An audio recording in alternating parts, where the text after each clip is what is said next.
ওই নিচে ফ্লোরে থাকি, তাই বাচ্চার জন্য সুন্দর বিছনা বানাই। তো একদিন কি মনে করে যে এই বিছনা, এত সুন্দর বিছনা দিয়ে একটু শুয়ে দিই কিরমটা। বিছান বানানোর পরে ও যাইয়া বিছানের মাঝখানে শুয়ে পড়ছে, আর স্প্রিং এর গতি বসে গেছে, চতুর্দিক দিয়ে ফুল টুল দিয়েছিল, নাক মুখের উপরে এসে পড়ছে, গেরানে অন্যাসে অল্পক্ষণের মধ্যে ঘুম এসে গেছে। বাচ্চা টাইম মতো আইসে দেখে যে বাচ্চার বিছানের পর বান্দি শোয়া, মিজাজ হাজার হয়ে গেছে, টেম্পার। চাবুক ছিল ধরেই চাবুক দিয়ে বান্দিরে সপা সপ 5-7 বাড়ি। আধা ঘুমের ভিতরে যখন বাড়ি গায়ে লাগছে, লাফ দিয়ে উঠে ব্যথাতে চিল্লে কান্না শুরু করছে। এরপরও পিটেছে, আবার ওই পিটেনের মধ্যে বান্দি হাসিয়ে দিছে। খেয়াল করেন, প্রথম পিটেনে কেঁদে দিছে, আবার পিটাইতেছে, সে পিটেনের মধ্যে হাসিয়ে দিছে, এরপরে আবার পিটেন দিছে, আবার কান্দি দিছে। এই 3 প্রকারের পিটেন আর হাসা কান্নার পরে বাদশা ওরে নিয়ে বসছে, এই পিটেন তো পিটেনি দিলাম, একই কায়দায় বাড়ি দুড়ি মারতি, তাহলে তা প্রথম কানলি, পরে হাসলি, পরে আবার কানলি, ঘটনা কি? তো বান্দি বলতেছে, মালিক প্রথম পিটেনে তো কানছি, অতর্কিত বাড়ি দিয়েছেন, পিটেনে চাবুকির বাড়িতে তো ব্যথা করাটাই স্বাভাবিক, ওই ব্যথায় কানছি। পরেও তো পিটেলাম, আবার হাসলি। পরে পিটেনের মধ্যে হাসা শিখেছে যে আমি এই বিছানে মাত্র আধা ঘন্টা শুইছি, তাতে যদি 10টা পিটেন খাই, আর আপনি এই বিছানে 40 বছর শুচ্ছেন, তাহলে আপনি কি পরিমাণ পিটেন খাবেন আল্লাহর কাছে?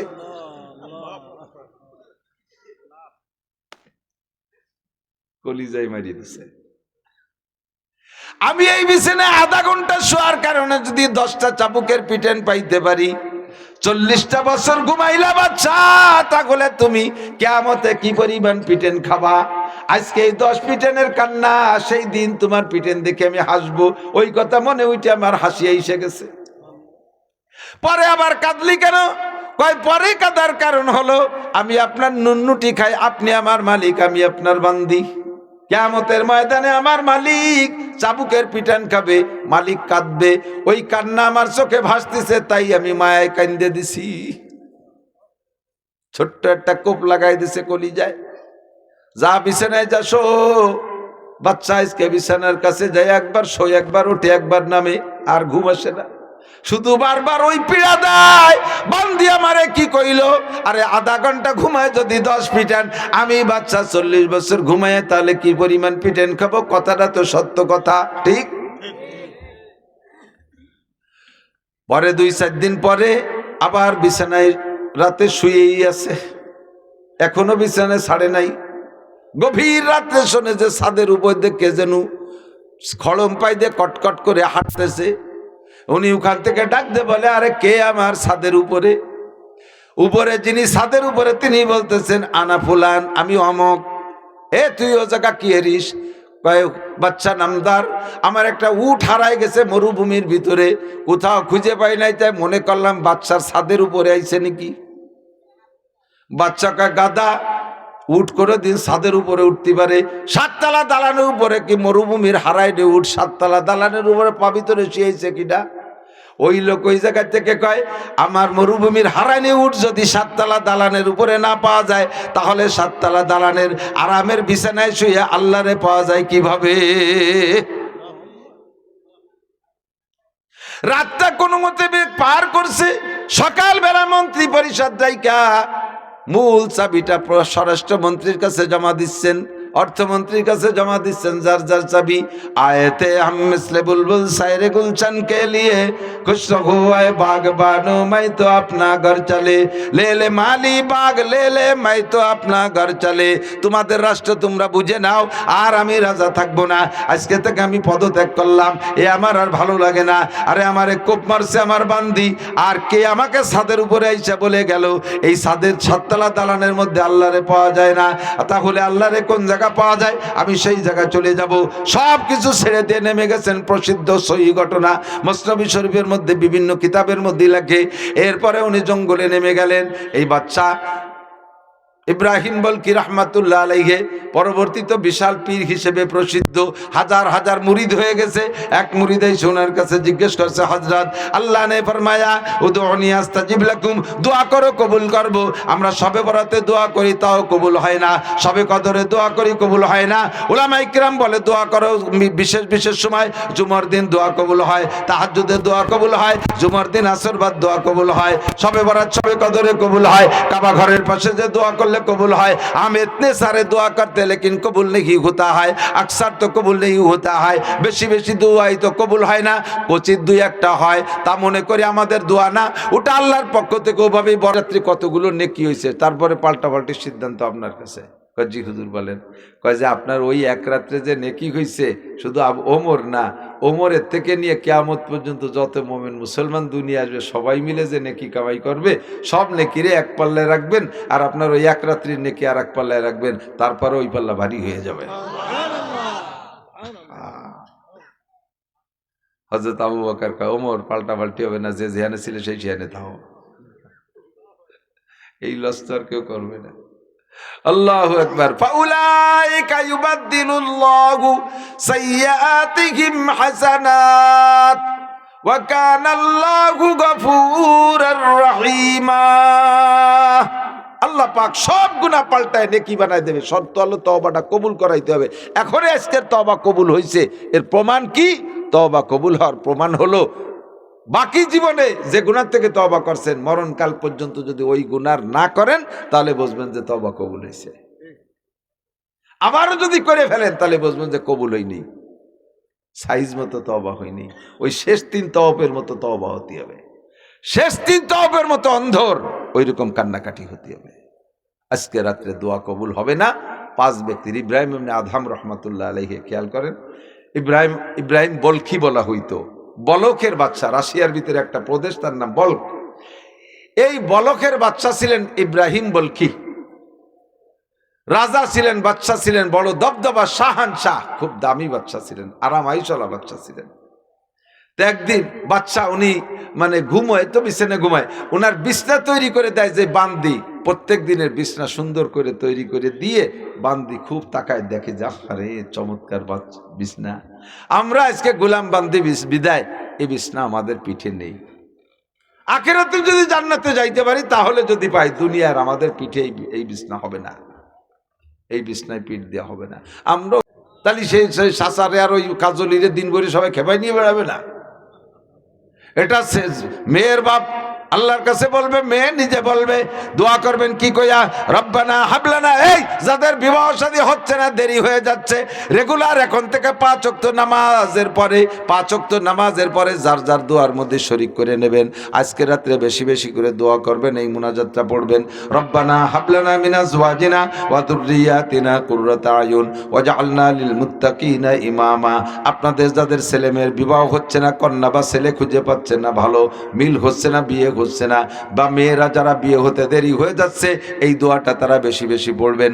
আব্বারা এই দোয়া বেশি পড়বেন, সন্তান নেককার হবে। মা এই দোয়া বেশি পড়বেন, সন্তান নেককার হবে। স্বামী স্ত্রী উভয় পড়বেন, দুইজনের মধ্যে সুসম্পর্ক, মিল মোহাব্বত পয়দা হবে। আল্লাহ পাক বলেন, রব্বানা হাবলানা, তুমি বলো, রব্বানা হাবলানা মিনাজওয়াজিনা ওয়া যুররিয়াতিনা কুররাতা আয়ুনিন ওয়াজআলনা লিল মুত্তাকিনা ইমামা। রব্বুল আলামিন, আল্লাহ পাক রব্বুল আলামিন আপনার এই দোয়া কবুল করবে, সব এই জাতীয় সমস্যার সমাধান হয়ে যাবে। আল্লাহুম্মা রযুকনা রিজকান ওয়াসিআন হালালান তাইয়্যিবা, আল্লাহ প্রশস্ত হালাল রিজিকের ব্যবস্থা করে দাও। আল্লাহুম্মা রযুকনি হায়াতান তাইয়্যিবা হায়াতান তাবিলা বিসসিহাতি ওয়াল ইফাতি ওয়াল আফিয়াতি ওয়াল মাগফিরাতি ওয়াল গিনা। আল্লাহ তুমি আমাকে হায়াতে তয়্যিবা দান করো, সুস্থতার সাথে। খেয়াল করেন, দোয়া, হায়াতের দোয়া যখন করবেন শুধু হায়াতই চাইবেন না, লম্বা হায়াত পাইলেই তার মধ্যে কোনো ক্রেডিট নাই। 200 বছর হায়াত পাইছেন, হায়াত চাইছেন, আল্লাহ 200 বছর হায়াত দিয়েছে, লাস্টের 100 বছর প্যারালাইসিসে বারান্দায় পড়ে রয়েছেন। হায়াত 200 বছর, 100 বছর বারান্দায় প্যারালাইসিসে স্ট্রোক করে পড়ে রয়েছেন। এই 100 বছর হায়াতের 5 পাইরও দাম আছে, উঠো বাইরেও দাম আছে। বরঞ্চ বাড়িওয়ালারা আপনার এনে জ্বালায় মরে, ডেলি ডেলি হুজুর গেছে, হুজুর একটা খতম পড়ে আব্বারে মারিয়ে দিয়ে যায়নি, দেখেন দি তো উজো হইও না বাইচু হইও না, বিছেন ফাটি আগিয়ে ভাইতে নষ্ট হচ্ছে। সেদিন আমার মার মুখ বইরে কাশি বাইছে একের মাহাই বেলাই দিছে। এই যে যে জ্বালা, এই হায়াতের কোনো দাম নাই। সুস্থতার সাথে, ইজ্জতের সাথে, প্রশস্ত হালাল রিজিকের সাথে, সম্মানের সাথে লম্বা হায়াতে তয়বা দান করো। দোয়া করা যাবে না? দোয়া করা যাবে না? দোয়া এগুলিই করবেন। সর্বপ্রথম গুনার থেকে তওবা করবেন, গুনাহ মাফ চাইবেন। আর গুনার থেকে তওবা, গুনার থেকে যতক্ষণ পর্যন্ত খালেস অন্তরে তওবা না করবেন, শুধু দোয়া গুনাহ, শুধু তো আস্তাগফিরুল্লাহ পড়লেই কাজ হবে না। অন্তর থেকে গুনাহকে গুনাহ বোঝেন, গুনাহকে গুনাহ বোঝেন। গুনাহকে যদি গুনাহ মনে করেন তাহলে তওবা করা সম্ভব। আর যদি গুনাহ আপনার অভ্যাসে খেয়াল করে না, গুনাহ যদি আপনার অভ্যাসে পরিণত হয়ে যায়, গুনাহ যদি আপনার অভ্যাসে পরিণত হয়ে যায়, তখন গুনারে গুনাহ মনে হয় না, তখন আপনি সেই গুনাহ থেকে তওবা করতে পারবেন না। রেগুলার টেলিভিশনে নোংরা ছবি দেখতে দেখতে অভ্যাসে পরিণত হয়ে গেছে, এখন এই টেলিভিশন দেখারে গুনাহ মনে হয় না। ফেসবুক, ইউটিউবে ল্যাংটা ছবি দেখতে দেখতে অভ্যাসে পরিণত হয়ে গেছে। এরা যাদের অভ্যাস হয়ে গেছে, মসজিদের মধ্যে মোবাইল অন করে বসে আর সেগুলো দেখা শুরু হয়ে যায়। এই লোকটাই গুনারে গুনাহ মনে করে না। যারা রেগুলার সুদে কারবারের মধ্যে আছে, সুদ খাইতে আছে, খাইতে খাইতে সুদই তাদের ইনকাম সোর্স হয়ে গেছে, সুদে ব্যবসা, ওই লোকটা সুদরে এখন গুনাহ মনে করে না, ও গুনার থেকে তওবা করবে না। যেই লোকটা চাকরির জীবনে ঘুষ খাইতে খাইতে অভ্যাস হয়ে গেছে, ঘুষই তার আয়ের মোটা ইনকাম সোর্স মনে করে নেছে, বেতনরে অতটা গুরুত্ব দেয় না, ওটা তো অনায়াসে অ্যাকাউন্টে ঢুকে যাবে। ঘুষ কিভাবে পাওয়া যাবে এই ঘুষের জন্য হন্য হয়ে পাগলের মতো ঘুরতে থাকে। ঘুষ খাইতে খাইতে অভ্যাস হয়ে গেলে এই লোকটা আর ঘুষে গুনাহ মনে করে না, ওটা তার ইনকাম সোর্স মনে করে এবং বিভিন্নভাবে যুক্তি আর দলিল পেশ করে নিজে নিজে, যে এটাও তো আমার চাকরিস্থলে, কর্মস্থলে, এটাও তো আমার পরিশ্রমের বিনিময়ে খাচ্ছি, এইভাবে দলিল বানায় হালাল মনে করে। ওই লোকটা কোনোদিন ঘুষের থেকে তওবা করবে না। জিনা করতে করতে অভ্যাস হয়ে গেছে, ধরা পড়ে না, ধরা পড়ে না, আল্লাহ ধরায় দিচ্ছে না। আল্লাহ কাই ইন্না বাচ্চা রাব্বিকাল শাদীদ সানাস্তাদরিজুকুম মিন হাইসু লা ইয়াহতাসিব সানাস্তাদরিজুকুম মিন হাইসু লা ইয়ালামুন। আল্লাহ পাক বলেন ফামাইকিলিল কাফিরিনা আমহিলহুম রুয়াইদা। গুনাহ করার সাথে সাথে আমি অ্যাকশনে যাই না, গুনাহ করার সাথে সাথে অ্যাকশনে যাই না। আমি সুযোগ দেই দেখি বান্দা স্বেচ্ছায় তওবা করে কিনা। যদি তওবা করে আর ফেরেশতাদেরকে লিখতেও দেই না। যখন গুনাহ করতে করতে সীমা লঙ্ঘন করে তখন আমি আর না ধরে পারি না। হে যুবক, আবাল, বৃদ্ধ, বনিতা, নারী আর পুরুষ মনে রাখবা। আর আল্লাহ পাক যেদিন ধরে, আল্লাহ যেদিন ধরে, আল্লাহর হাত থেকে কেউ ছুটতে পারে নাই। কথা বলেন ঠিক কি ঠিক না? সানাস্তাদরিজুকুম মিন হাইসু লা ইয়ালামুন। কোন দিক দিয়ে কারে ধরবে তুমি জানো না। কেউ রে চোখের মধ্যে চোখের পাওয়ার কেড়ে নেবে, এভাবে ধরবে। কের ব্রেন স্ট্রোকের মাধ্যমে ধরবে, কের হার্ট স্ট্রোকের মাধ্যমে ধরবে, কের বাল্ব খারাপ করে দিয়ে ধরবে, কের কিডনি ড্যামেজ করে দিয়ে ধরবে, কের পাকস্থলিতে পচন ধরাই দেবে, কের ব্লাড ক্যান্সার দিয়ে দেবে, কের প্যারালাইসিস করে অঙ্গ, এক একটা অঙ্গ হানি করে ফেলায় রাখবে। কোন দিক দিয়ে কারে ধরবে কেউ জানো না, এটা আল্লাহ পাকই জানে। আল্লাহ কয় গুনাহ করো আর সাথে করেই যাচ্ছ, মনে করতেছ তাৎক্ষণিক আমি কোনো অ্যাকশনে যাচ্ছি না বিদায় তুমি এটাকে বৈধ মনে করছো, মনে করতেছো যে গুনাহ করলে কি হয়, কতই তো করলাম, কিছুই তো হলো না। বান্দারে যেদিন হবে সেদিন তুমি বাঁচতে পারবা না। ধরবে যেদিন, বহুত জনকে ধরিয়ে দেখাইছে। দুঃখের বিষয় হলো মানুষ এগুলো প্রক্ষেপ করে না। আল্লাহ কিসসাগুলো বলেন, এ ফাতাবিরু ইয়া উলিল আবসার। নমরুদরে কিভাবে ধরছি কিসসাটা শুনে ওখান থেকে উপদেশ গ্রহণ কর। ফিরাউনরে কিভাবে মারছি কিসসাটা শুনে উপদেশ গ্রহণ কর। তার মানে তুই ফিরাউনি স্বভাব ছেড়ে দে। কার সাদ্দাদরে কিভাবে মারছি কিসসাটা শুনে সেখান থেকে উপদেশ গ্রহণ কর। বর্তমান, বিগত, অতীত সবকিছু দেখেন, এরকম বহুত ঘটনা আল্লাহ ঘটায় দেখাইছে। বহুত প্রভাবশালী সমাজ নেতা, সমাজের বহুত প্রভাবশালী মাতুব্বারদেরকে দেখেছি জীবনের শেষ দিক যে স্টক করে পড়ে রয়েছে, পেশাব পায়খানা একসাথে গুলাই ফুলাই নইছে, নিজের ভাত কটা নিজে হাদ্য ধরে মুখে উঠাই খাইতে পারে না, মসজিদে নামাজ পড়তে যাইতে পারে না, আউ মাউ খাও মাওয়ারে কথাটাও ক্লিয়ার করে বলতে পারে না। এরকম জালেম, এরকম অন্যায় বিচারক মাতুব্বারদেরকে দেখছেন কি দেখেন নাই? বহুত চাকরিজীবীকে দেখেছি, ডিপার্টমেন্টে চাকরি করছে, ডিপার্টমেন্টের নাম বলবো না, চাকরি যতদিন করছে ততদিন শক্তি খাটায় সব কামাই করে আসছে। বাড়ি আসার পরে শেষ দিক দিয়ে 5-7 বছর প্যারালাইসিসে পড়ে রয়েছে, হাত দুটো অচল, পা দুটো অচল, বড় অসহায় হয়ে পড়ে আছে। আল্লাহ কয় কখন কারে ধরবো আমি জানি। ও বান্দা, সুযোগ আছে, আজকে রাত লাইলাতুল বরাত, আয় সবাই আয় সবাই আয়। 7 বার আগার তওবা শেখাস্তি বাজা, ভয় নাই 100 বার তওবা করেছি করেছিস আর ভঙ্গ করেছিস, আমি আল্লাহ পাক দরজা খুলে রেখেছি। কুল ইয়া ইবাদিয়াল্লাযীনা আসরাফু আলা আনফুসিহিম লা তাকনাতু মির রাহমাতিল্লাহ ইন্নাল্লাহা ইয়াগফিরুদ যুনুবা জামিআ ইন্নাহু হুয়াল গফুরুর রহিম। জীবনে যত গুনাহ করেছো নিরাশা হয়ে যেও না, আমি আজকে ক্ষমার দরজা খুলে দিয়েছি, বান্দা চলে আসো, তোমার সব গুনাহ মাফ করে দিয়ে আর একটা বোনাস দিয়ে দেব অতিরিক্ত। তুমি যদি খালেস তওবা করো যে গুনাহ করছি তো আর করব না, ছাড়ছি তো আজকে ছেড়েই দিছি আর কোনোদিন করব না এই গুনাহ, তাহলে এমন তওবার বিনিময়ে তোমার বিগত জীবনের সব গুনাহগুলো আমি আল্লাহ তাআলা নেকি দ্বারা বদলাইয়া দেব। খেয়াল করতেছেন? তওবা করা যাবে? যাবে? তওবা করা যাবে সাথে ইনশাআল্লাহ কইলে তওবা হবে না। তার মানে আজকে করব না, ইনশাআল্লাহ কোনো একদিন করব, এর নাম তওবা না। গুনাহ থেকে তওবা করেই ফেললাম, গুনাহ করবই না, পাক্কা প্রতিজ্ঞা। গুনাহ কি এটা আপনার জানতে বাকি নাই। গুনাহ কি জানেন না এমন কোনো মানুষ নেই, আর নেকি কিসে কিসে হয় তাও জানেন না সাবালেগ নারী আর পুরুষ কেউ বাকি নাই, সকলেই জানেন। নেকের কাজ ছাড়বো না, গুনার কাজ করব না, পাক্কা তওবা আজকে রাত্রে করেন, তাহলে আল্লাহ পাক রব্বুল আলামিন আমার আপনার সব গুনাহ পিছনের মাফ করে দেবে। কয় কত মাফ করবে হুজুর, কত মাফ করবে? কি পরিমাণ যে করছি, আমি এত গুনাহ করছি তা আমি আর আল্লাহ ছাড়া কেউ জানেন, আপনি তো জানেন না, এই জন্য আমার ভয় লাগতেছে। আল্লাহ কয় না, নবী পাক বলেন তোমার গুনার সংখ্যা যদি হয় কাদাদি আওরাকিল আশজার, পৃথিবীতে যত গাছ আছে আর এতে যত পাতা আছে গুনিয়ে সারা যাবে, এত সংখ্যাও যদি গুনাহ হয়। কাদাদি রমালিল আর, জমিনে যত বালুকণা আছে এত যদি হয় গুনাহ, এটা কি সম্ভব গুনাহ? এরপরে বলে কাদাদি জাবাদিল বাহার, দুনিয়ায় যত পানি আছে পানিকে ভাবে বাতাসে উড়িয়ে দিলি কণা কণা হয় না, এতে যত কণা হবে এত সংখ্যাও যদি গুনাহ হয়। এমনকি তিনটে মিলে যত সংখ্যা হবে, আজকে তুমি খালেস দিলে তওবা করো, এই গুনাহ যা করছি আর করব না, এই গুনাহ যা করছি আর করব, এভাবে পাক্কা প্রতিজ্ঞা করে যদি সামনে ফাওয়ামিলা আমালান সালিহা নেক আমল করতে থাকেন গুনাহগুলো ছেড়ে দিয়ে, আল্লাহ পাক বলেন ফাউলাইকা ইউবাদদিলুল্লাহু সাইয়্যাতিহিম হাসানাত, এই তিন প্রকারের যত গুনাহ আছে সব গুনাহ নেকি হয়ে যাবে। হযরত আবু বকর আর ওমর দুইজনের একটা ঝগড়া। উমর রাদিয়াল্লাহু তাআলা আনহুকে আবু বকর যাইয়ে বলতেছে, দোস্ত আজকে একটা আয়াত শুনিয়েছি হুজুরির কাছে, মজার কথা, একটা মজার একটা আয়াত শুনিয়েছি, এই আয়াতের দৃষ্টিকোণ থেকে আমি হিসেব নিকেশ করে পাইছি ওমর তোমার নেকি আমার চাইতে বেশি। এরা কয় আবু বকর, কারে কয়? ওমরকে বলেন তোমার নেকি আমার চাইতে বেশি, তুমি আমার চেয়ে ভালো। এটা হলো সাহাবায়ে কিরামদের তর্ক। আর আমাদের তর্ক কি, আরে ওটা মানুষ, ও কি ওর তবলিগি গিরি কি হুজুর হয়ে যায় নাকি, আর হুজুর হলি কি বিশ্বাস হয়ে যায় নাকি, ও আমরা নামাজ না পড়লেও বহু হুজুর গেছে ভালো আছি, এরকম কিছু নেককার মানুষ আছে না? আমরা নামাজ না পড়লেও বহুত হুজুর গেছে ভালো আছি।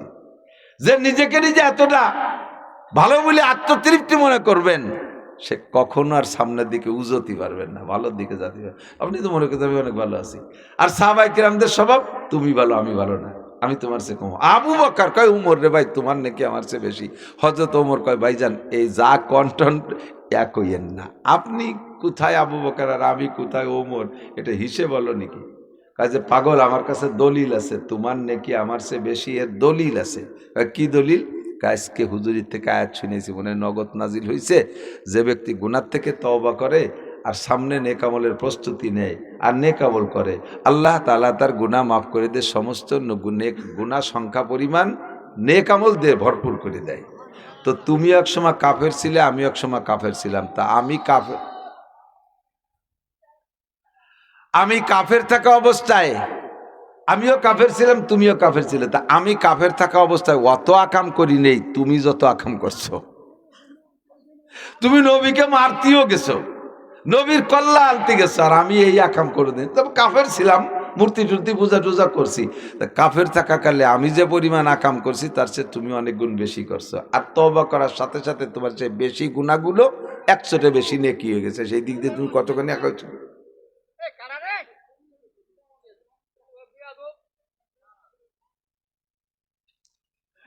আল্লাহ, এই বেশি চিল্লে পাল্লা হইল না, হই হুল্লা করো না, তাহলে কিন্তু বদনাম বাড়ি পর্যন্ত ফাটাই দিবানি। বুঝবানি যে তোমাকে মারা ভালো না, তোমাকে তেমন একটা কিছু করলাম না। ভালো মার সন্তান হলি ভালোভাবে চলাফেরা করবা। তো হযরত ওমর হাসিয়ে দিয়েছে, কয় ভাইজান, আল্লাহ যেহেতু কোরআনে কইছে, ওর সাথে তো আর আমার ঝগড়া নাই, যে গুনাহ সব নেকি দ্বারা পাল্টায় দেয়, এটা আল্লাহর ওয়াদা, সেই হিসেবে পাল্টে যেতে পারে। যাজ্ঞ আমি অনেক ঝগড়া করতে যাচ্ছি না, আমার কাছে দলিল পড়ছা নাই, আপনি তো দলিল দিয়েই বললেন, তা আমার তো এই গুনাহ পাল্টে পুল্টে যা নেকি হয়েছে, মেলা হয়েছে, আপনি দেখতেছেন। আর যত পরবর্তীতে যত নেকামল করে যা ইনকাম করছি, সব মিলিয়ে যা হয়েছে সব আপনারে দিয়ে দেব, আপনার এক রাত্রির নেকি আমারে দেবেন, পাল্টাবেন নেকি কন। আপনি তো দলিল দিয়েছেন, সত্যি ঠিকই আছে, আমার গুনাহ সব পাল্টে নেকি হয়েছে। এরপরে নামাজ কালাম তার কম পড়িনি, আলহামদুলিল্লাহ, যা পড়ছি সব আপনারে দিয়ে দেবো, এক রাত্রির নেকি দেবেন, আপনি আমার নেকি বেশি দেখতেছেন। হযরত আবু বকর কয়, রাত কোনটা কও? রাতটা হলো যে রাত্রে আপনি বিশ্বনবী মুহাম্মদ রাসূলুল্লাহ সাল্লাল্লাহু আলাইহি ওয়াসাল্লামকে নিয়ে কাফেরদের বেষ্টনী ভেদ করে মক্কা থেকে মদিনার দিকে হিজরত করে গারে সওর পর্যন্ত গিয়েছিলেন। ওই রাতটা বড় ইম্পর্টেন্ট রাত। রাতের বাকি অংশ এক রাত, পরপর 3টে রাত ওখানে ছিলেন। ওই 3 রাতের যে কোনো এক রাত, হয় যে রাত বেরোলেন সে রাত, অথবা যে রাত্রে আপনাকে সাপে দংশন করেছিল, আপনি নবী পাককে, নবীর মাথা আপনার রানের পর ছিল, আপনি গুহার ভিতরে ছিদ্র পা দিয়ে আটকায় রাখছিলেন, আর সেই ছিদ্র দিয়ে আপনার পায়ে সাপে দংশন করলো, আপনি পা নাড়াচাড়া দিয়েছিলেন না, সবুজ হয়ে গেলেন, চোখের পানি পড়ছে হুজুরের চেহারায়, হুজুর উঠে সজাগ হয়েছে, মনে হচ্ছে আমার আবু বকর রে কেউ তীর মারছে, চোখের পানি আর রক্ত তো গরম, পড়ার সাথে সাথে হুজুর সজাগ হয়ে দেয় যে না, তীর তরবারি কেউ মারে নাই, কিন্তু চোখ দিয়ে পানি হামা বা লুকাইয়া আবু বকর, কথা কয় না। হুজুর যখন উঠছে, আবু বকর অনাসে হেলে পড়ে গেছে, পড়ার সাথে সাথে পাও সরে গেছে, আর গর্তের মধ্যে দিয়ে সাপ আসছে। হুজুর দেখে যে পায়ের তলায় সাপের কামড়ের দাগ, হুজুর বুঝিয়ে ফেলাইছে। তা আবু বকর তো এখন কথা বলতে পারতেছে না, তখন জিব্বে থেকে একটু লালা সেই জায়গা লাগাই দিছে হুজুর, আর আবু বকর সুস্থ হয়ে গেছে। হুজুর বলে, আবু বকর তুমি সাপে কামড়াইলো তা আমারে ডাকলে না? আবু বকর বললেন, হুজুর আমি যদি মারাও যাই, আমার মতো লক্ষ আবু বকরের জীবনের চাইতে আপনার কিছুক্ষণের ঘুমের দাম বেশি, এই জন্য আমি ডাকি না। সাপটা এসে মোড়া দিয়ে সাপের পেঁচাই যেভাবে বসে আর কি, সাপ এসে চুপ করে সামনে বসে রয়েছে। হুজুর কয়, সাপ তুই আমার আবু বকর রে কামড়াইলি, আবু বকর নবীর খেদমতে ছিল, তুই জানিস না? সর্প এসে কেন্দে বলে নবীবার, সর্প আমি ঈসা নবীর জামানার শুনেছিলাম, একদিন তাহার মুখেতে মুহাম্মদ নবী আসবে রে শেষ কালেতে। হুজুর আমার বয়স প্রায় 600 বছর, আমি ছোটবেলায় এখানেই ছিলাম, এখান দিয়ে ঈসা নবী তার হাওয়ারীদেরকে নিয়ে যাইতেছিলেন, এই পাহাড়ের পাদদেশে দাঁড়াইয়া ঈসা নবী বলেছিলেন, আমার পরে মিন বাদ ইসমুহু আহমদ, আমার পরে যিনি নবী আসবেন তিনি বিশ্বনবী মুহাম্মদ রাসূলুল্লাহ। তার কওমের নির্যাতন সহ্য করতে না পেরে আল্লাহর হুকুমে হিজরত করে এই পথ দিয়ে মদিনায় যাবে, এই পাহাড়ের গুহার মধ্যে থাকবে। এইটাই ঈসা নবী তার সাথীদেরকে বলেছিলেন। আমি পাহাড়ের পাথরের কোনায় বৈশা চুপি চাপি কথাটা শুনেছিলাম, আর সেই থেকে আমি চিন্তা করলাম তাহলে ওই নবীর সাথে আমার সাক্ষাৎ হবে কিভাবে। যখন বলেছিলেন এই গুহার মধ্যে থাকবে, আমি গুহার মধ্যে ঢুকলাম, ঢুকে চিন্তা করি যে আমি যদি এখানে এমনি থাকি, মানুষ তো সাপ দেখলে সাপরে সবাই শত্রু মনে করে, সাপ না মাইরা ওই গুহার মধ্যে কেউ বসবাস করবে না, কাজেই ওপেন জায়গা না থাইকা আমি ছিদ্র করা শুরু করলাম। এই 600 বছর 500 বছর পর্যন্ত, 570 বছর আপনি আসার আগ পর্যন্ত প্রায় 600 বছর হয়ে গেছে আমি এই গুহার মধ্যে থাকি। 100টা ছিদ্র বানাইছি, একটা ছিদ্র বানাই বহু চেষ্টা করে, পাথর ছিদ্র করা তো কঠিন, একটা ছিদ্র বানাই, মনে করি একটা ছিদ্র তো বন্ধ করে ফেললে তারপরে বেরোবো কোন জায়গা দিয়া, আর একটা ছিদ্র করি। এইভাবে আমি 100 ছিদ্র বানাইছি যে কোনো না কোনো ছিদ্রর মুখ খোলা থাকবে। আবু বকর আইসা গায়ের জামা সব ছিঁড়ে টুকরা টুকরা কইরা ছিদ্রগুলো বন্ধ করে দেছে, একটা ছিদ্রই তার পা ছিল। আমি ওই পাওয়ালা ছিদ্র সহ পুরো 100 ছিদ্রকে আমি খবর নিয়েছি, সব জায়গা নেকড়া দিয়ে ভরা, আমি মাথায় দিয়ে গুতোয় বের করতে পারি না। অবশেষে অবশেষে যখন দেখলাম এখানে মানুষের পা, তারপরে আমি অপেক্ষায় আছি দেখি পা সরায় নাকি। 3 দিন অতিক্রম হয়ে গেল, পা মোটে সরায় না, পা মোটে সরায় না। চিন্তা করলাম এই 600 বছরের অপেক্ষা, আমি এই 600 বছর একটা রোজা রইছি, এর মধ্যে সেহেরি আর ইফতারি আমার নাই, বাকিরে আমি খাইতে যাই না, কারো সামনে পড়ে যাব, মানুষে পিঠে মেরে ফেলবে। এক রোজায় 600 বছর আমি অনশন করেছি, একমাত্র আপনার দিদারের জন্য।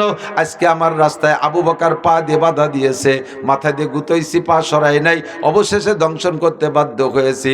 কুসুর আমায় মাফ করে দিন নবীবার, আখেরাতে নাকি দরে পরোয়ার। আমি যে অন্যায় করেছি মাফ করে দেন, পরকালের জন্য আল্লাহ পাক আমাকে এর জন্য জাহান্নামে না দেয়। সাপে সারেন্ডার করেছে, সাপরে হুজুর ক্ষমা করে দিলেন। আবু বকরের চিকিৎসাও হয়ে গেল থুতুর দ্বারা।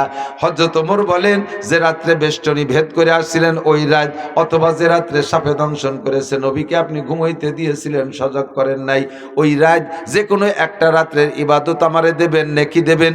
আর আমার আগে পরে সব নেকি, গুনাহ পরিবর্তন হওয়ার পরে যে নেকি হয়েছে সব আপনারে দেব, পাল্টাবেন নেকি কন? হযরত আবু বকর কয় সুযোগ তো ভালো, তবে আমি হুজুরের কাছে শুনিয়ে নেই ওই রাত্রি আমার কড্ডুর নেকি হয়েছে, তো ওঠা বাক্কা পাল্টা পাল্টি যদি ঠকে যাই।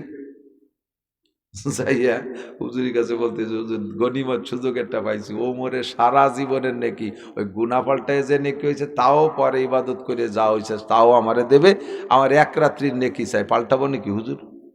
হুজুর বলে রাত কোনটা সেটা বলবেন না, সবে কদর না সবে বরাত? কয় না, ওই হিজরাতের 3 রাতের যে কোনো রাত। হুজুর বলেন সেটা আপনার ব্যাপার, দুইজনই আমার শ্বশুর, একজনরে ঠকাবে একজনরে জিতে কুবুর দিতে, আর আমি দিতে পারি না, আমি এমনি বলে দিচ্ছি আপনার ওই